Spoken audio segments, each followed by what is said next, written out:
Hello everyone, कैसे हैं आप सब। मैं आशा करता हूं आप सभी हमेशा की तरह बढ़िया होंगे और मजे में होंगे। तो एक बार फिर से मैं गुमनाम सर और आप सभी का बहुत बहुत स्वागत है आपके अपने चैनल गुमनाम केमिस्ट्री शायर में। तो बेटा जैसे कि अपना 50 डेज एक्सप्रेस चल रहा है टारगेट केमिस्ट्री में 70 में से 70 नंबर लाने के लिए। तो 14 दिसंबर है और वीडियो नंबर 4 है। अगर जानना चाहते हो कि ये क्या है तो नीचे डिस्क्रिप्शन में टॉप पे आपको प्लेलिस्ट का लिंक मिल जाएगा और लिंक प्लेलिस्ट के बारे में जो डिटेल वाला वीडियो है वो भी आपको मिल जाएगा और जाकर इसके बारे में जान लीजिए। फिलहाल वीडियो लंबा नहीं करना तो टॉपिक पे आगे बढ़ते हैं। चैप्टर है विलियन और टॉपिक है मोल त्रिभाज विद आंकिक प्रश्न। ओनली 10 मिनट के अंदर और 500 मिनट में केमिस्ट्री में 70 में से 70 नंबर। तो क्या आप सभी इसके लिए तैयार हैं? तो चलिए फटाफट से आपसे मिलते हैं वीडियो में आगे।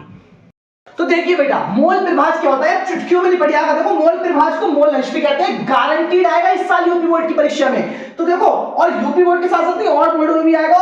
यार ये बहुत ही इंपॉर्टेंट टॉपिक है सभी हिंदी मीडियम के बोर्डों के लिए। तो देखो मोल त्रिभाज होता क्या है, मोटे मोटे शब्दों में विलयन की किसी एक अवयव। अब बारी आती है विलयन की किसी एक अवयव। विलयन दो अवयवों से मिलकर बनता है, विलय और विलायक। कितना आप जानते होंगे अगर क्लास 12 में आकर विलयन चैप्टर की पढ़ाई कर रहे हैं। तो देखो किसी एक अवयव, ब्रैकेट में हमने लिख रखा है विलय या विलायक, दोनों में से किसी एक की बात हो रही है के मोल तथा विलयन में उपस्थित कुल मोलों की संख्या के अनुपात को विलय या विलायक का मोल त्रिभाज कहते हैं। यहां पे अंडरलाइन करना, विलय या विलायक का मोल त्रिभाज कहते हैं। मतलब विलय का मोल त्रिभाज अलग होता है और विलायक का मोल त्रिभाज अलग होता है। इतनी बात समझ आई। अब देखिए माना विलय के मोल स्मॉल एन तथा विलायक के मोल कैपिटल एन हो तो, ये हमने अपने पास से माना है, हो तो डैश करके। भाई देखो पहली चीज विलय का मोल त्रिभाज, देखिए ये देखिए विलय का मोल त्रिभाज, और दूसरी चीज है विलायक का मोल त्रिभाज। अब आप समझिए इस चीज को, विलय का मोल त्रिभाज। भाई देखो डेफिनेशन क्या कहती है, किसी एक अवयव के मोल।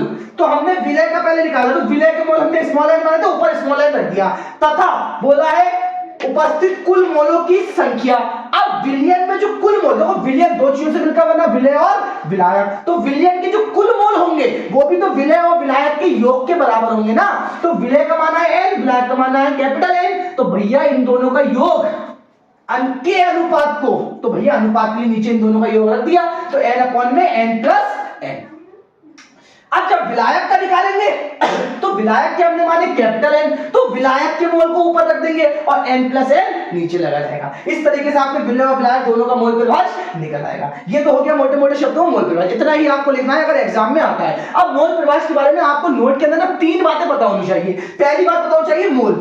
तो मोल कैसे निकालते हैं, ग्राम बटे में अनुभार। ग्राम इंग्लिश में कहते हैं वेट, तो W से रिप्रेजेंट करते हैं, और अनुभार इंग्लिश में कहते हैं मास, तो इसे M से रिप्रेजेंट करते हैं। अब दूसरी चीज विलयन का मोल त्रिभाज हमेशा एक होता है। सपोज भाई विलय का मोल त्रिभाज आया 0.25 तो विलायक का आएगा 0.75। दोनों का मिलकर हमेशा एक मोल आएगा, एक मोल आएगा, ये याद रखना आप, ठीक है। अब देखो इतना होने के बाद में तीसरा पॉइंट, ये मोस्ट इंपॉर्टेंट है, इसके ऊपर आपको न्यूमेरिकल बनेगा।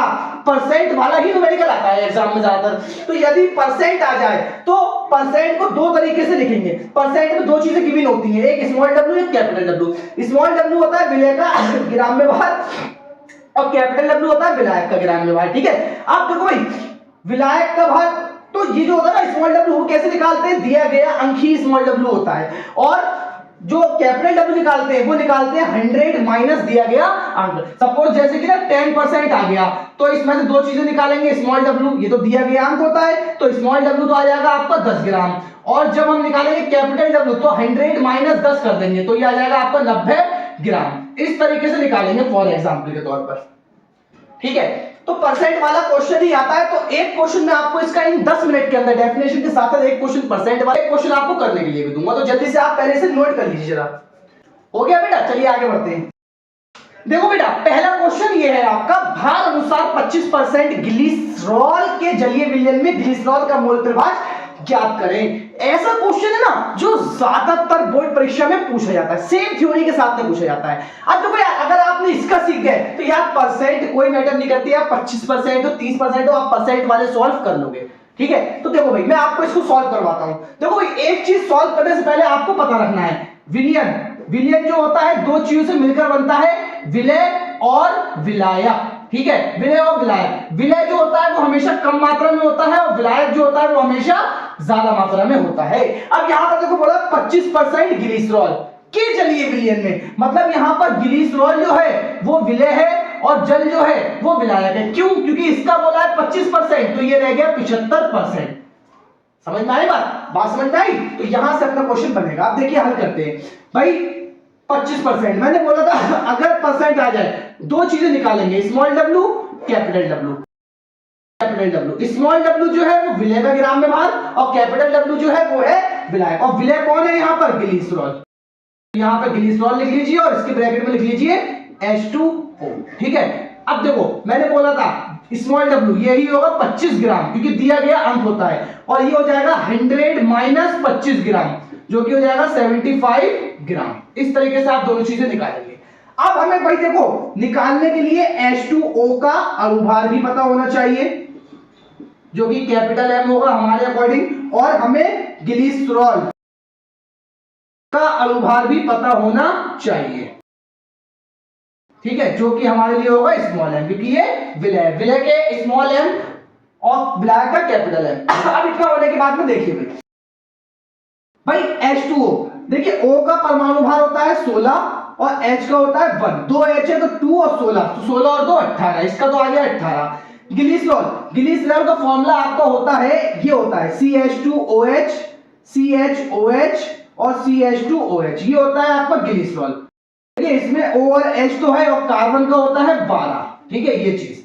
अब देखिए इसमें कार्बन कितने हैं? 3, तो C3, H 2 3 2 5 6 7 8, H8 और O3, ये होता है इसका फॉर्मूला। तो C3 तो 12 तिया 36, तो 36 प्लस H का 8 प्लस 16 तिया 48, जोड़ लीजिए आप तो आपको जाएगा 48 और 8 56, 56 में 36 जोड़िए तो 92 आ जाएगा आपका। ठीक है, अब देखिए इतना होने के बाद में अब यहां पर हमारा ग्लिसरॉल है विलय और जल है विलायक। तो देखिए हम दोनों का अलग अलग निकालेंगे। पहले हम दोनों के निकालेंगे मोल। ठीक है, तो मोल निकालने के लिए हम क्या करेंगे? पहले हम लिखेंगे ग्लिसरॉल के मोल। तो मोल होते हैं ग्राम बटे में अणुभार। ठीक है, ग्राम बटे में अणुभार। अब देखिए इसको निकाल लेते हैं, W और M, capital W capital M। Capital W हमारा ये रहा, sorry small W small m आएगा।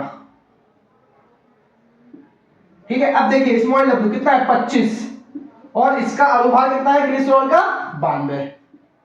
ठीक है, भाग कर लीजिए भाई। जब 92 से 25 को भाग करेंगे, 25 छोटा है, पॉइंट लगाएंगे, 0 बनाएंगे तो 2 बार में जाएगा।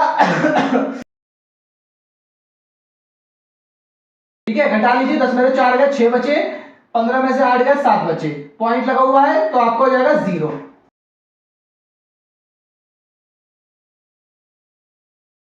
तो जाएगा आपका 8 बार में 9 8 72, तो आ जाएगा 0.28 मोल। इतने मोल आया। ठीक है, अब आप निकाल लीजिए जल के मोल जो कि होंगे कैपिटल W और कैपिटल M। कैपिटल W का मान आपका कितना है? 75 बटे में 18, 18 चौक 72, पॉइंट लगाया, 3 बचे 30 हो गए, तो 18 एकम 18, 12 बचे 120 हो गए, तो 18 का पहाड़ा पढ़ लीजिए 120,